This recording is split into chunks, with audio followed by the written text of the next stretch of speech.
wabarakatuh. Salam budaya, Lestari budayaku. Hai teman-teman, ketemu lagi di podcast kita obrolan santai Manung Jepang. Ya. Nah, ini vlog pertama kita di PSDB Yogyakarta. Degan Beb. Nah, di podcast kita ini kali ini akan dibantu sama saya, Malinda Cici, Putri Kembang Sotor Bebek dan Riki Kristianto, Pangeran Kapok Randu yang akan memandu kegabutan kalian nanti selama podcast PSDB ini. Nah, karena sesuai dengan judulnya obrolan santuy, tentunya kita nggak sendirian ya, Ki ya. Oke, kita. Karena kita sudah ditemani oleh seorang pendamping, tapi bukan pendamping hidup. Coba ya lah. Iya, Cuk. Di samping saya ini sudah ada seorang artis negara serandaan, tentunya tidak akan asing lagi dan sangat familiar dengan artis kita ini. Dia adalah Mas Kuatno. Rame ya, Bun. Tentu saja Mas Kuatno ini punya gelar loh. Gelarnya itu Mas Kuatno AP. Tapi aku belum tahu AP itu apa. Nanti tanyakan langsung aja. Betul. Apa itu ngaku?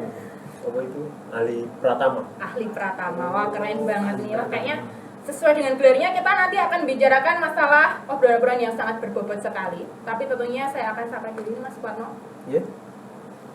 Apa kesibukannya sekarang? Oh, sekarang piye, Mbak? Poso-poso ngene iki terus juga ada pandemi kayak gini, yo kegiatan berkurang sih.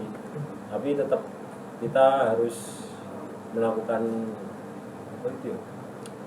Melakukan hal yang terbaik dan anak bojo iso mangan. Terus apa nih? Bakule orang limpang. Nek biyen sadurunge pandemi aku dadi penari. Nek undian. Nek pandemi ini iki apa-apa dicaki. Dodolan bareng. Multitelan. Oke, enggak masalah, Mas. Oke, enggak masalah. Sama kan saya juga. Mbak. Pucet ya, Mbak. Ben tambah gemoy. Ya Allah. Happy asmara. Happy asmara lali lagi sunan, Ben. Sama ibu. Dasar. Sama kamu. Bekti Halilintar. Lipenan sih oke. Iya, siap, Mbak. Ada di artis aku. Kamu kita main bukti geledek ya. Mbak sekandel. Ben ketok ning Ben kaya sapa ki? Ben kaya happy asmara. Jadi Salma. Bekti Halilintar. Iki lho. Bukti geledek. Nek kurang ikat kepala ya. Nah, sudah melo-melo ini bibir saya. Oke. Mas Kuatno ini kan terkenal sebagai Rizky Bilarnya Serandaan. Aneh. Siapa yang membuat fitnah itu, Mas? Mbak, ora cerak-cerak, Mbak. Ora cerak-cerak. Betul. Siapa yang membuat fitnah itu, Mas? Oh, mungkin di kalangan apa ya? Wong kelurahan, biasanya wong kelurahan, terus seniman-seniman serandaan, seniman Riau itu mengatakan kalau saya itu kayak apa siapa ngomong? Rizky Bilar. Aku ya ora ngerti. Yes, enggak masalah lah ya, Mas ya. Menurut aku ya. Karena tentunya hari ini Mas Kuatno ini hadir di studio yang kita yang sangat mewah ini tidak sendirian. Dia didampingi oleh pasangannya ya, Ki ya. Iya. Kalau ada Rizky Bilar berarti ada Lesti Kejora. Tapi Lesti Kejora yang ini dia sudah tidak aktif sebagai penyanyi dangdut karena dia sudah sibuk sebagai juragan buko pandan. Oke, Mas Kuatno ini kan terkenal sebagai seorang penari. Kemana Ki? Pendamping budaya. Wira usaha juga. Mantap itu. Punya sanggar. Koreografer. Apalagi. Orang kaya. Amin. Duitnya banyak dong, Mas. Banyak. Oke, Mas. Dari sekian profesi jenengan ini, hari ini saya tertarik sama profesi jenengan sebagai seorang pendamping budaya. Boleh dijelaskan nggak nih? Mungkin teman-teman di rumah ini masih ada yang bingung pendamping budaya itu apa sih? Pendamping budaya itu mendampingi desa budaya yang di situ meliputi ada kerajinan, jamu, terus makanan, terus seni budaya, upacara adat. Kita mendampingi dan mengembangkan apa yang potensi yang ada di desa tersebut. Itu. Ya, berarti ada juga nih Ki, program-program keren kayak gini di Jogja. Ini Pasti cuma ada itu. di Jogja atau di luar Jogja juga sih Mas? Ini masih ada di Jogja, tapi kemarin saya dapat info di luar pulau, mungkin Kalimantan, Bali itu tertarik dengan adanya desa budaya itu, tertarik untuk belajar dari Jogja. Terus penggagasnya siapa Mas ini? Program sekeren ini tuh yang membuat yang merekomendasikan. Kalau nggak salah ya, itu Pak Sri Sultan, terus Dinas Kebudayaan difasilitasi dari dana istimewa. Kalau nggak salah, soalnya saya kan baru 1 tahun ini. Kalau pendamping budaya itu awalnya itu tahun 2015 kayaknya, sangat lama sekali. 6 tahun. Iya. Oke, berarti kalau digagas oleh Sri Sultan berarti ini juga dilaksanakan di semua kabupaten ya, berarti ya, di Bantul, Gunung Kidul, Sleman, Kulon Progo dan Kota Gede ya. Iya. Dan ada kriterianya sendiri menjadi desa budaya itu. Oke, nah Mas Kuatno, dari mana dengar dapat informasi tentang pendampingan budaya ini? Dapat dari internet atau ada rekomendasi dari teman, relasi? Kemarin dapat, saya kan kuliah di AK, terus dosen AK menyarankan untuk saya mengikuti pendamping budaya itu dengan mengikuti seleksi wawancara dan seleksi tertulis itu tadi. Oke. Berarti kayak itu ya, apa? Wawancara kalau mau ngelamar kerja ya? Yes, yo aneng surat apa? Surat berkelakuan baik, terus tes darah. Ada prosedur berarti ya Mas ya? Prosedur. Prosedur Leilat Bantul ya. Alah. Oke, apalagi Ki? Berapa lama masa kerja pendampingan kebudayaan? Masa kerjanya itu kontraknya itu 1 tahun, tapi ini kemarin saya dikontrak lagi 1 tahun lagi, jadi dua tahun. Tahun besok kita harus melakukan seleksi lagi untuk menjadi pendamping budaya. Apakah lanjutkan dari dinas atau kita di-cut sampai situ aja? Oh, kalau dikontrak lagi itu berarti istilahnya perpanjangan gitu ya? Iya, perpanjangan. Nah, itu apakah sistem pendaftarannya atau registrasinya itu mengulang seperti pertama kali mendaftar atau enggak? Enggak, kalau kemarin cuma tekan kontrak aja. Enggak terus seleksi. Oke, setelah melalui prosedur panjang, kemudian ada berkas-berkas juga tentunya ya Mas yang dikumpulkan. Mas Kuatno lalu diterima, lolos ya. Ditempatkan di mana? Saya ditempatkan malah di kabupaten ya. Saya di Oh, bisa gitu ya. Kulon Progo itu. Mbuh wingi kok. Kowe ora oleh nang Bantul, mbuh. Kenapa? Mungkin ya ben kenal Kulon Progo. Saya di Brosot itu dekat apa itu? Dekat jembatan Serandaan Kulon Progo. Cuma perbatasan itu. Lintas kabupaten, Beb. Iya. Atau Jauh ya. Jauh Harus banget menyeberangi Samudra Progo ya berarti Mas ya. Itu jembatannya panjang banget. Panjang ya, kalau dari sini ya Mak jegagik gitu lah. Ya.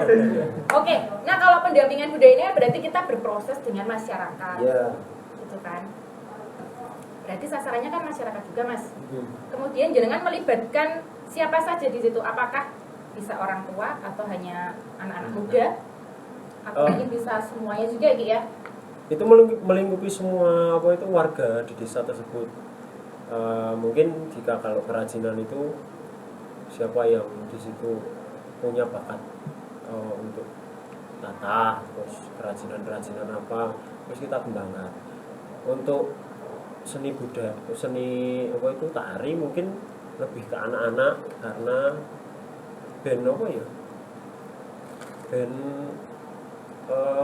dari sejak dini kita nyiptake rasa seneng karo kesenian itu ben ora ilang anak-anak ora terpengaruh dengan budaya luar gitu. Iya, dilatih dari dini. Memang harus seperti itu. Biar terbiasa gitu. Karena kita lihat anak-anak muda sekarang, anak-anak kecil juga sekarang lebih banyak mengenal budaya modern daripada budaya. Iya. Yes, itu. kayak gitu yang menyedihkan. Ya. Artis TikTok ya, Ya, artis saya, TikTok. followers saya itu 11,8K loh. Wah. Walaupun yang nonton Kali apa? sedikit. Hah? Kali apa? Kan apa itu? Katok. Katok. Katok. Bukan katok. Kolor. Kolor. Oh, kalau kolor bukan berarti. Oke, apa lagi Ki? Lanjut, Mbak. Nah, Kuat. hilang Ki. Endi Ki? Iki dilumpuke sik. Dikocok sih. Oke, kita berproses dengan masyarakat ya Mas ya. Kemudian bentuk pelaksanaannya itu seperti apa? Apakah jenengan nanti membuat sebuah karya, membuat pertunjukan atau khusus, karena jenengan basicnya ini kan penari ya, seni tari. Kemudian sasaran jenengan, kegiatan jenengan di sana itu apakah hanya kemudian hanya tari saja atau mungkin harus membidangi juga yang lain? Karena otomatis contohnya tari kan tidak lepas dari karawitan, dari musik juga. Gitu bukan Mas? Kalau di desa budaya itu kita harus iso kabeh dalam arti kan di desa budaya itu melingkupi yo eneng kumo sing tak awal ngomong eneng kerajinan, eneng jamu, terus eneng apa itu seni budaya, ada upacara adat, kita harus ngesui semua, kita harus tahu semua dan kita harus bisa mengembangkan itu semua. Jadi nggak seegois wah aku ini penari terus iki tak gawe tarian kabeh, ora kayak gitu. Iki terus aku pengrawai terus perawitannya itu apa enggak. Tapi kita di desa budaya itu harus berkembang semua, diangkat semua dan dikembangkan semuanya melalui aspek-aspek. Oke, jadi harus Banyak iya, menyesuaikan gitu ya. profesional Ya, nih. Umat profesional. Ya, agak ngedos titik ya. Sebenarnya di Nah, Mas, kemudian berproses menciptakan berkarya bersama masyarakat. Ada masanya nggak? Misalkan seminggu kita harus latihan sekian kali atau sebulan sekian kali gitu nggak? Kalau pendampingan itu kan meliputi ada laporan loh. Setiap bulan itu kita harus melaporkan. Jadi setiap bulan itu kita harus membuat agenda atau sebuah kegiatan itu 20 hari.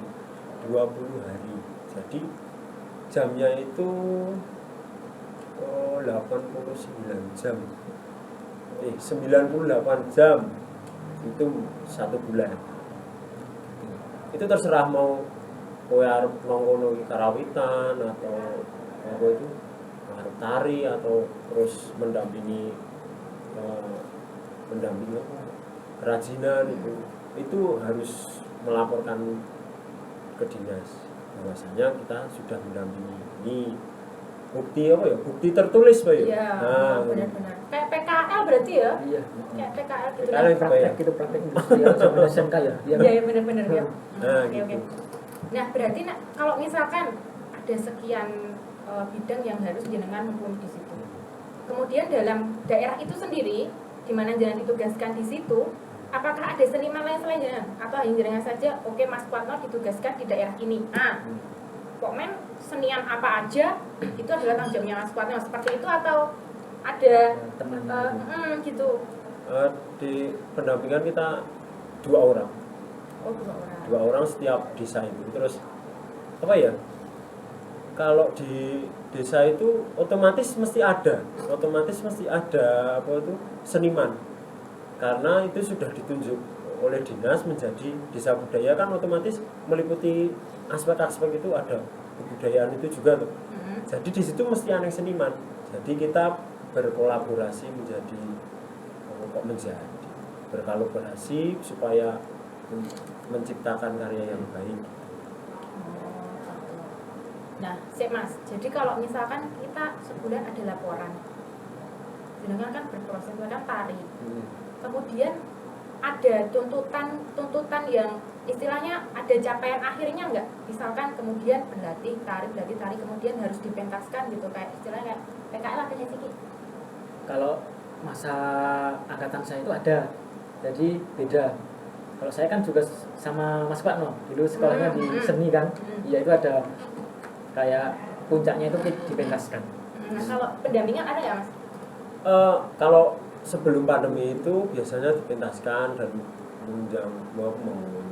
mengundang banyak orang, tapi sekarang ya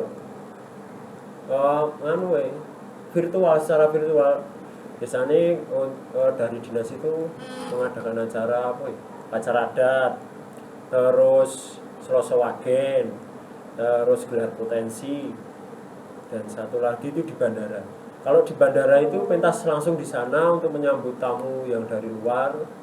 Itu bulan-bulan akhir tahun itu Oktober November. Kalau yang 3 ini Selasa Wagen, gelar potensi, dan upacara adat itu secara virtual aja. Oke, secara virtual karena mengingat kondisi kita juga sekarang lagi pandemi ya Ki. Kayaknya nggak cuma di pendampingan budaya aja deh. Yes. Di event manapun semuanya sekarang serba virtual guys. Aku rindu tepuk tangan penonton. Yes. Tepuk tangannya Sedih banget nih. Rame ya bun. Oke, Di Mas.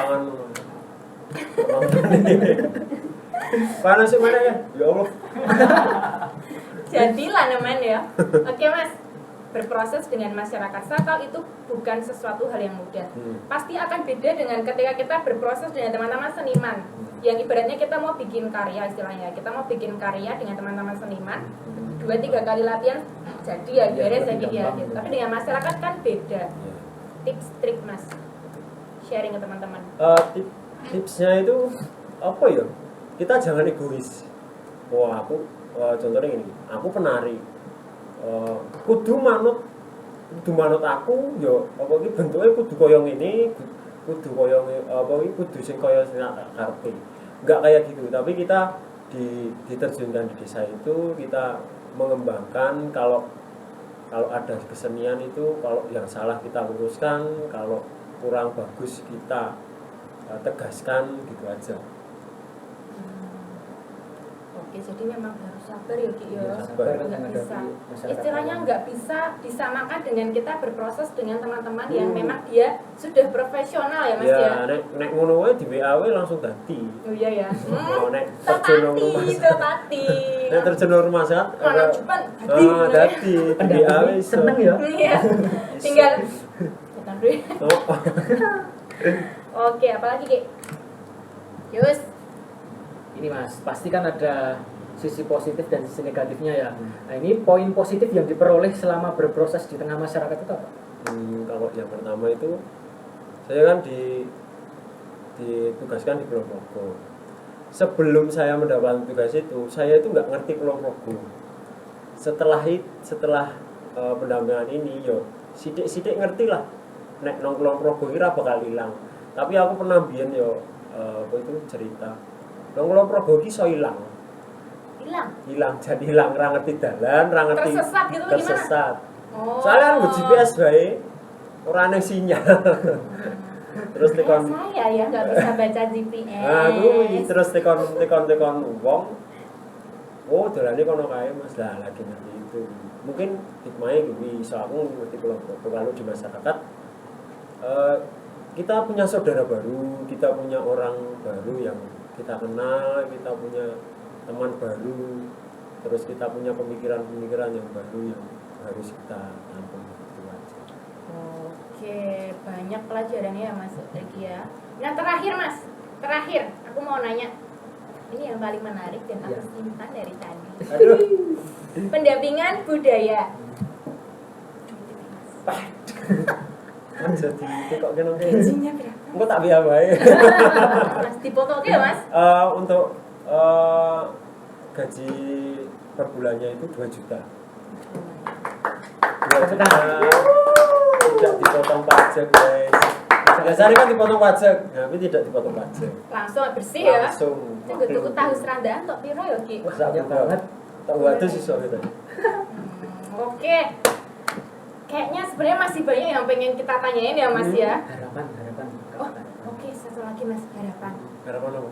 Harapan truk. dari harapan dari program ini, kira-kira Mas Kuatno berharap apa sih dari program ini untuk masyarakat khususnya? Program pendampingan atau program Pendampingan budayaan. harapannya ini bisa menimbulkan apa ya? Bisa supaya yang rintisan menjadi desa budaya, yang desa budaya menjadi rintisan mandiri, terus yang rintisan mandiri bisa meningkat lagi menjadi desa mandiri budaya. Muga-muga kabeh iso ngono kuwi kelaksanaan kabeh, dan desa-desa budaya itu mandiri bisa tanpa tanpa didampingi oleh dinas. Kita bisa desa-desa itu bisa golek pengunjung sendiri tanpa ada fasilitasi dari dinas. Jadi tidak jaga ya. Oke. Ya, kita doakan ya mudah-mudahan harapannya Mas Kuatno kabul. Allahumma amin. Tepuk tangan dulu. Hari ini Mas, sebenarnya aku masih pengen nanya banyak, tapi sutradaraku sudah kameranya udah bilang cukup. Jadi Mas, kita cut dulu. Mungkin lain kali kita akan bikin konten lagi ya, ngobrol-ngobrol part 2 sama Mas Kuatno, tentunya dengan pembahasan dan muatan yang berbeda, dan tentunya juga menarik juga buat kalian. So, kita ketemu lagi di podcast selanjutnya. Tapi sebelumnya jangan lupa like, subscribe dulu. Oh ya, subscribe dulu. Like, share, dan komen. Supaya kita bisa lebih semangat terus bikin video-video seru buat kalian. Terus kalian juga boleh komen di bawah ini, kira-kira bintang tamu Projo Taman Sari mana lagi yang unik dan menarik buat kita undang ke sini ya, Ti ya. Yes. Oke, sampai ketemu di podcast selanjutnya. Dadah.